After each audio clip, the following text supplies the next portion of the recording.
Shalom, saudara dan saudari yang terkasih dalam Tuhan kita Yesus Kristus.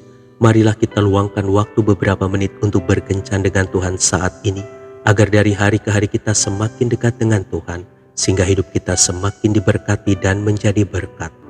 Pembacaan dari surat Rasul Paulus kepada jemaat di Roma, bab 12 ayat 16. Hendaklah kamu sehati sepikir dalam hidupmu bersama. Janganlah kamu memikirkan perkara-perkara yang tinggi, tetapi arahkanlah dirimu kepada perkara-perkara yang sederhana. Janganlah menganggap dirimu pandai. Demikianlah sabda Tuhan, syukur kepada Allah. Saudara dan saudari yang terkasih dalam Tuhan kita Yesus Kristus, dalam sebuah karya Anthony de Mello, dikisahkan suatu hari Raja Setan sedang berkelana di bumi dengan seorang pengawalnya. Di tengah perjalanan, mereka melihat seorang manusia memungut sesuatu dan membawanya dengan wajah yang riang gembira. Sang pengawal pun bertanya kepada Raja Setan, "Tuanku, sedang apa manusia itu?" Raja Setan menjawab, "Dia sedang memungut sekeping kebenaran." "Wah, gawat tuanku, jika manusia mengetahui kebenaran, mereka akan memusuhi kita. Dan celakalah kita, karena kita ini anti kebenaran," jawab sang pengawal. Raja Setan menjawab dengan tersenyum, katanya, "Tenang saja, pengawal. Justru dengan sekeping kebenaran yang dia miliki sekarang, dia akan merasa bahwa dia telah mengetahui seluruh kebenaran yang ada, sehingga dia akan berkata kepada manusia-manusia lainnya, 'Kamu keliru, dan kamu juga keliru. Akulah yang paling benar, kalian semua salah.'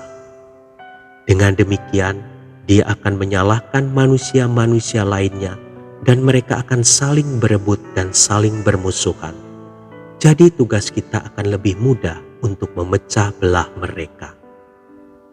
Saudara dan saudari yang terkasih dalam Tuhan kita Yesus Kristus, pepatah mengatakan, bagaikan ilmu padi semakin berisi, maka dia akan semakin merunduk. Orang yang benar-benar bijaksana biasanya justru semakin rendah hati dalam bersikap.